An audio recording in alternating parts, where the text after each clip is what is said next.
Okay, I'll stop. Hey, everybody. I'm just so excited to talk about this next topic. I just got back from the Pride Parade with my friend Mo, and so I knew I wanted to capture the mood in a very colorful, vibrant way and a very dynamic way. And what happens is you have to think about what lens would work best with this. And I know from experience that using a telephoto kind of removes you from the feeling. I know that going wide usually gives you a little bit more of an emotional spark. So if you get close to your subjects and shoot a little wider, sometimes it's just more fun. It's just more wacky sometimes. And I use this a lot in my reception photography work. And today I'm going to talk about some lenses that you can get that can achieve this look, and also talk about why it's better than my favorite, or now one of my favorite focal lengths, the 50 millimeter. I should probably talk about that first. I love the 50 millimeter focal length. I shot most of my portraits in 50 millimeter just because I didn't want to do the 85 millimeter that everyone does.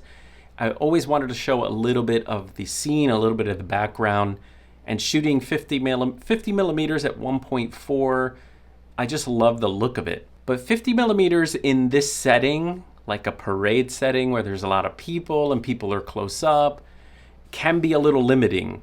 Now, I was shooting the Nikon Z6 II, and especially for the colors, I set the camera to vivid, and most of the images that you'll see that you saw in that slideshow were almost straight out of camera. All I did was put either a standard skin on them or vivid and just gave them a little bit of a boost, but just great colors right out of camera, which I love. So this was shot with the 28 millimeter 1.4 by Sigma, and this lens has slowly made its way into my kit, where I'm like gravitating toward it more and more, and I'm starting to use it for almost everything: group shots, temple sessions, even party shots. Because now that I have the Z8, which focuses so much faster than the Z6 II, I'm able to use the lens in lower light and in a little more stressful situations like weddings and events. And it gives you such a cool look because you obviously are focusing in on your subjects, but you have a little bit of blur in the background. You could still see what's going on because it's a wider lens. And it's not a 35, which is a little closer, and it's not a 24 or a 20, which is sometimes a little too wide.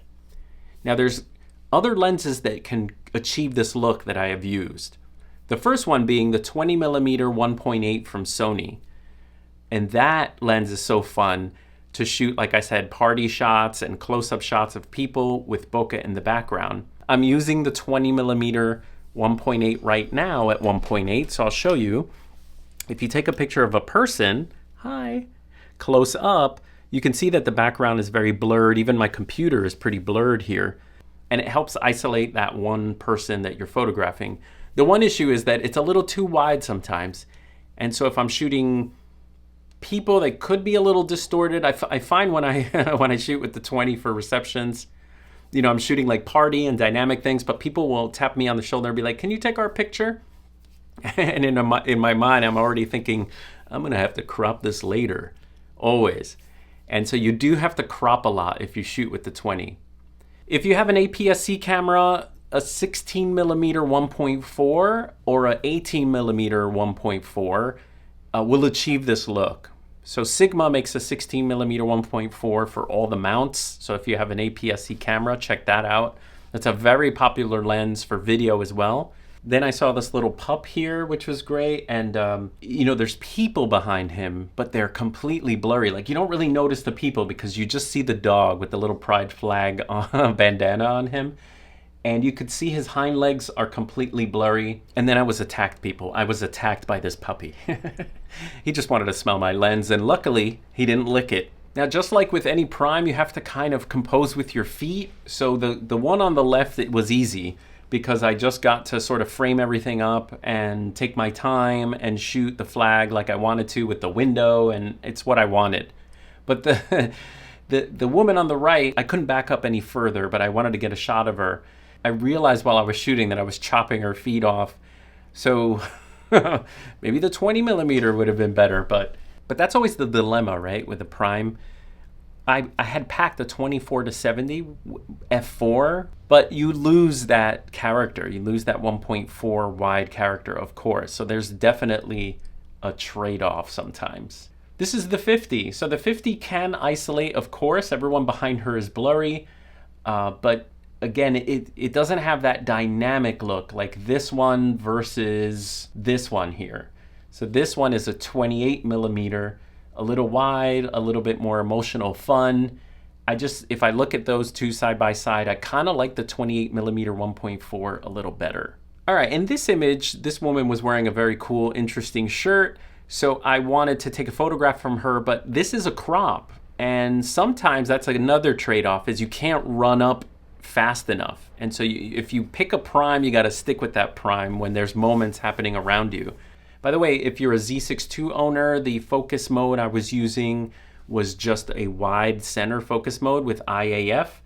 So if it doesn't pick up an eye, it's still going to focus on a person. And if it is a person, it will focus on the eye. 3 examples, how you can use this 28 to be versatile. You can move in, you can back up. So I backed up for the full body of this wonderfully dressed person.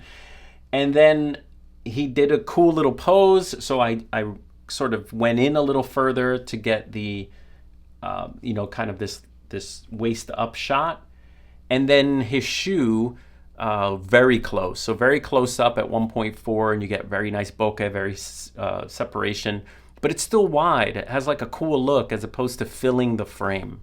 The background just looks dreamy and nice, but your subject is completely focused. And by the way, I don't mind breaking the rule of thirds. I love centering my subjects all the time. It's something I do. I don't care. If something is interesting enough, I don't mind that the people are in the center. So feel free to break the rules. Now, I don't think I'm going to get rid of my 50 millimeter, but the 28 millimeter is becoming a super fun, versatile little weapon. And 28 millimeters is also the lens on a camera I'll be shooting sometimes in Italy. Bam! Oh, yes. A special thank you to Mike. Mike, one of our subscribers, lent me the GR3 to use in Italy for 3 weeks. So that should be fun. So now I have 28 millimeters 1.4, and we're going to try 28 millimeters 2.8, and we're going to try to see if 28 is great. All right, I'll see you.